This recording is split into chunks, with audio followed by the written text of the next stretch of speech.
Quando a gente vê ainda outra ação preventiva importante na prevenção primária, ou primeira fase, o período pré-patogênico, o segundo nível é a proteção específica.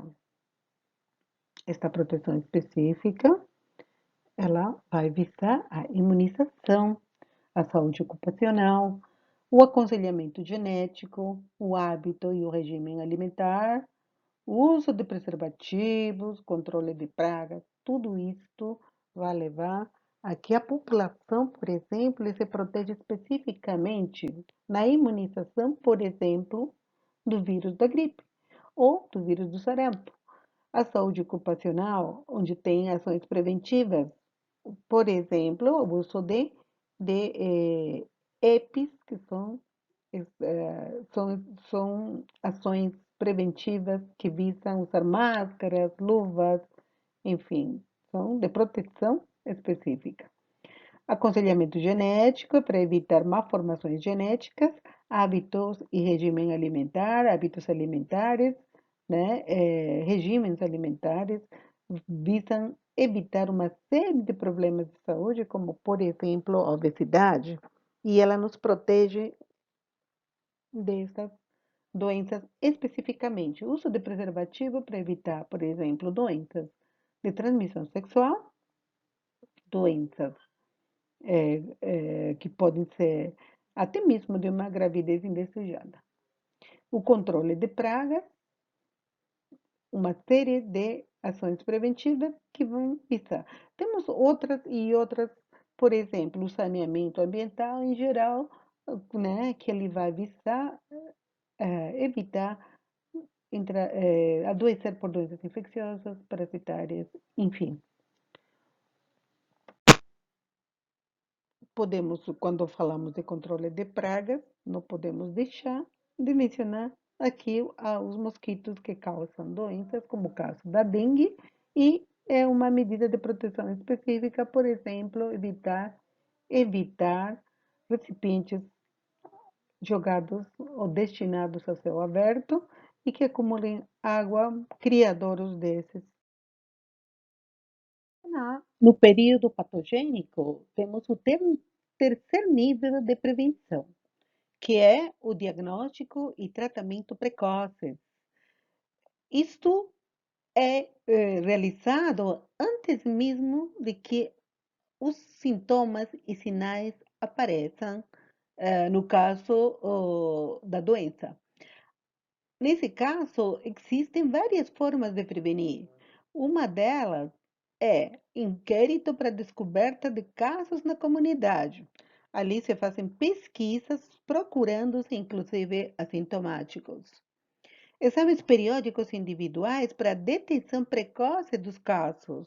Exemplo disso, temos o câncer de mama, câncer de próstata, câncer do colo do útero, entre outros programas da saúde pública. O tratamento também vai acontecer para evitar a progressão da doença. Dessa forma, atua-se de forma preventiva e precocemente. O quarto nível dessa prevenção secundária é a limitação da incapacidade. Não se fez diagnóstico precoce e, portanto, a doença evolui e se apresenta a manifestação clínica. Na manifestação clínica, se tem, portanto, os sinais e sintomas, ou a sintomatologia. Nesse caso, a limitação da incapacidade dependendo da doença, é o tratamento, né, se existir, para evitar futuras complicações. Então, evitar a morte ou a sequela. Nesse caso, o custo é bem mais dispendioso do que na primeira fase, que é o período pré-patogênico, onde prevenir é muito mais importante do que remediar. E na fase terciária da doença, temos a prevenção terciária de quinto nível. Essa é a reabilitação. E a reabilitação, ela visa prevenir aqueles que não atingiram a cura completa, ou seja, aqueles que ficaram com algum tipo de sequela, uma série de ações que evitem a morte. Para isto, temos uma série de ações preventivas. A fisioterapia, a terapia ocupacional, a educação visando ao máximo aproveitamento da capacidade remanescente, a educação ao público e também dos empregadores para a utilização dos reabilitados. Isto, como já disse, para evitar a morte. Dessa forma, nas tendências evolutivas das medidas preventivas, o primeiro grau corresponde mesmo à prevenção. E a filosofia da prevenção abordada de acordo com esses níveis vem do Perkins. Perkins é o autor de toda este raciocínio preventivo. E para isto, ele conceitua a prevenção como enfrentar ou interceptar uma causa, conduz a prevenir ou fazer cessar seu efeito. O âmbito da prevenção é amplo. A nível individual, por exemplo, cada um de nós cuidamos de nossa saúde quando a gente faz o check-up. A nível familiar, por exemplo, quando estamos cuidando da higiene do lar. Já a nível empresarial, as empresas responsáveis, elas, por exemplo, gerenciam os resíduos e os efluentes que eles geram nos processos produtivos. Então, prevenção é responsabilidade da comunidade em geral. Já falando de controle, o controle ou as ações profiláticas, elas sim são aquelas que minimizam os riscos e são da responsabilidade da saúde pública.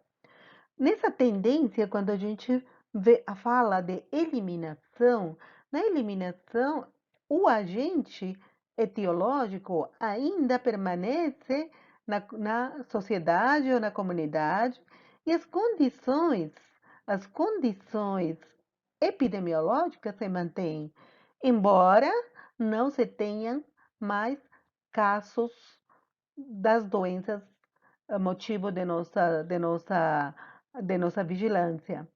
Assim, na eliminação, nós podemos ainda ter o risco de ressurgência da doença. Já na erradicação, ela vem com o intuito de eliminação total ou tanto do agente como das condições epidemiológicas, ou seja, seria a ideia de extinção. Bom, todos nós acompanhamos, né, diversas doenças que são problemas de saúde pública e que foram consideradas no passado erradicadas, como é o caso da malária, ela continua hoje sendo um problema de saúde pública, ela voltou ressurgindo na população e ela está hoje em muitas áreas como doença contínua ou endêmica. Essa situação de erradicação, de eliminação, de controle, de prevenção, depende muito, muito de quanto se conscientiza em termos de planejamento, de cobertura, né? E, basicamente, das ações práticas para lidar com esses problemas de saúde pública.